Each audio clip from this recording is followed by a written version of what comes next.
everyone, and welcome back to my channel. You're just starting your fat loss journey. You might be feeling a little bit overwhelmed with all the information that you have out there and you have no idea where to start. Don't worry, I will cover everything you need to know in this video and break it down as much as possible for you. So we're gonna go ahead and break down how to lose body fat as maybe a true beginner in the simplest way possible. No fad diets, no complicated workouts, just real sustainable steps that actually work. Take it from me that I've done everything under the sun to try and find the perfect workout, the perfect diet for my fat loss. I've learned a lot along the way and I want to share those with you today. I'll also go over how to properly track your progress so you can stay motivated and actually see results. So if you're committed and you're looking for something that is going to help you get over that hump, let's jump right in.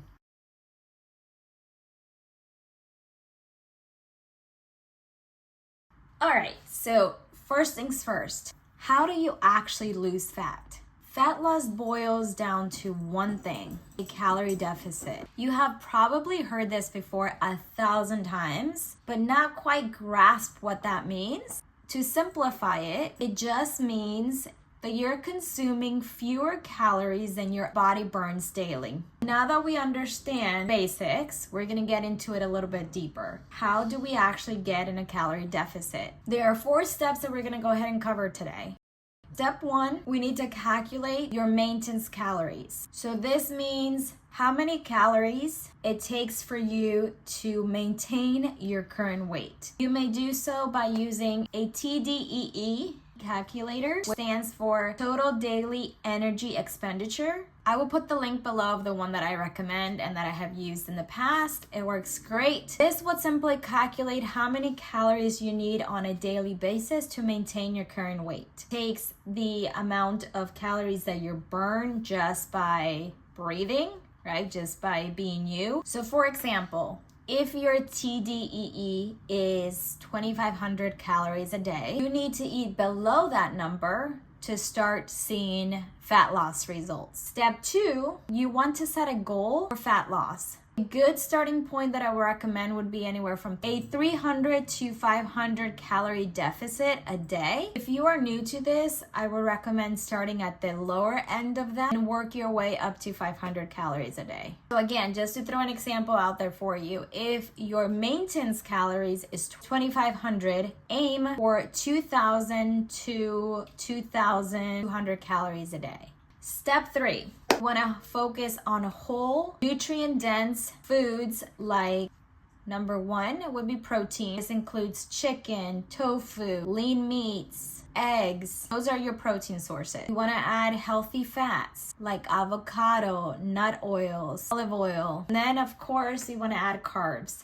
Carbs are not bad for you. It's just what kind of carbs you're adding into your nutrition. This would include rice, oats, quinoa, potatoes, which the body needs each of these to survive. Fats are good for regulating hormones, carbs are used for energy in the body, and protein is for maintaining and building muscle. And of course, we want to include some type of an exercise to maximize our results. And step number 4. We want to add some form of strength training and cardio to our routine. Weight training is going to help you maintain muscle while you're losing fat. And cardio is good, obviously, for fat loss, for your heart. This can be walking, running, sprinting, you name it. Whatever form of cardio you prefer, just don't overdo it. One thing to remember is that you can't spot reduce. Maybe at the beginning, adding things like a full body workout and a lot of patience are key. If you are in need of a workout plan and have no idea how to start or what exercises to do, I do have an 8-week free training plan that's already made up for you, and I'll link it down below. It has everything from how to do your measurements and meal sample plans. It has links to supplementation as well, the workouts for 8 weeks. So watch my last video where I talk about, how to overcome gym anxiety. I have a 3-week training if you're a total beginner. Check it out. It's completely free and it'll give you a plan to start your journey. Now that we've talked about what a calorie deficit is, how do we get into a calorie deficit? we're gonna get into how to track our progress, because just relying on the scale is a big mistake. So here are some best ways to track your fat loss progress. One, you wanna take weekly measurements. Use a soft measuring tape, track your waist, your hips, your chest, your arms, and your thighs. Try to measure once a week, very early in the morning before you have any food, so on an empty stomach. Number two, we wanna track your body weight. Now, I said don't rely on the scale, but it is also important to know what your starting weight is so you can see if we're making any improvements. I just don't want you to obsess over it. I would only recommend you weigh yourself maybe 1 to 2 times a week, and that's it. Try to do it at the same time. Focus on weekly trends, not daily fluctuations. Number 3 is probably the most important one, I feel, is taking progress photos. You want to take it from the front, the side, and then the back. And maybe do this every 2 weeks. You can do every week if you want to, but I feel like you're going to be able to see more of a difference every 2 weeks. You want to wear the same outfit and maybe do it at the same time during the day, so the lighting is the same.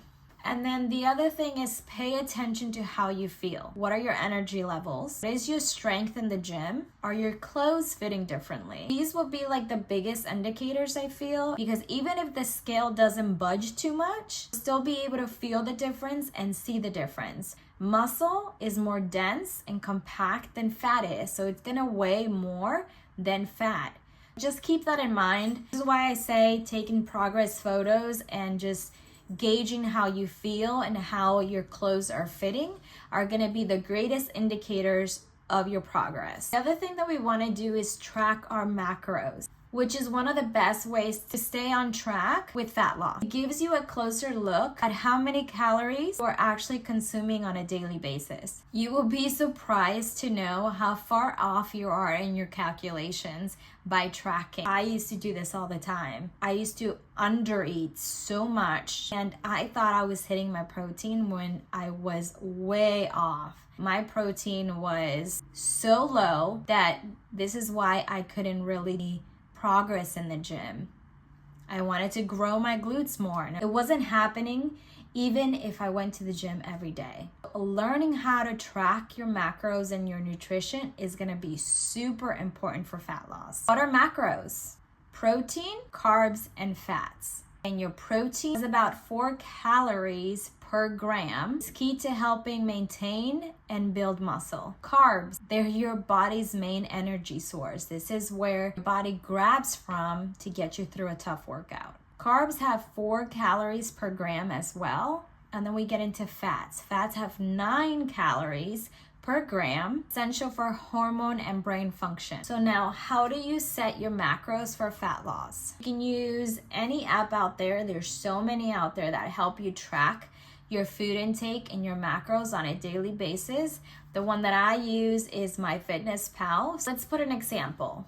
Let's say again, your total calorie goal for the day is 2,000 calories. Protein, we want to do 1 gram per pound of body weight. So that would be 150 grams if you weigh about 150 pounds, which will equal to 600 calories. Now let's take fats. Fat should be 20 to 30% of your daily calories. And this will put us at 55 grams or 500 calories. And then we want to fill in the rest with carbs, which that will be 225 grams, equal to 900 calories. Now, within MyFitnessPal, you can scan your food and it automatically inputs all the data in there. Make sure that you have a kitchen scale to weigh your food. Log your meals. Input them into the app to make sure that you know how many carbs, how many protein, and how many fats all your food has. You want to stick to 80% whole food and 20% for flexibility. And have a treat now and then, but don't make it a bad habit. The other thing that I would like you to kind of keep in mind is some common mistakes that I do see a lot of people make, and hopefully we can avoid those together. Mistake number 1, drastically cutting calories. This leads to muscle loss and craving. The fix, stick to a moderate deficit and 300 to 500 calories per day and ease your way into it. I see so many people dive right in and take 600 calories off their diet, and they're so hungry that they binge eat anyway and they never lose the weight. Mistake number 2, relying only on cardio. Weight training is the key, you guys. It'll help you build muscle, and we want to be able to train at least 3 times a week with strength training and then add cardio a couple days a week if you have a lot of weight to lose. Mistake number 3, not eating enough protein. I can't say this enough. Protein is probably one of the most important macros during the fat loss phase. It makes it harder to lose fat and maintain muscle if you're not getting enough. You want to aim for at least 0.8 to 1 gram per pound of body weight. Mistake number 4, not being patient. Fat loss takes time and it's not going to happen overnight. You want to focus on consistency over perfection. This is one of those things that is not instant gratification. It takes hard work, takes time, and it takes patience. But if you stick to it, you will see results. That wraps up our video for today. How to lose fat as a beginner and track your progress properly. If you found this helpful, make sure to like, subscribe to the channel, and drop a comment below with any questions that you may have. If you want workout plans, macro guides, or motivation, let me know in the comments below. I'm here to help. Thank you so much for watching, and I'll see you on the next one. Bye.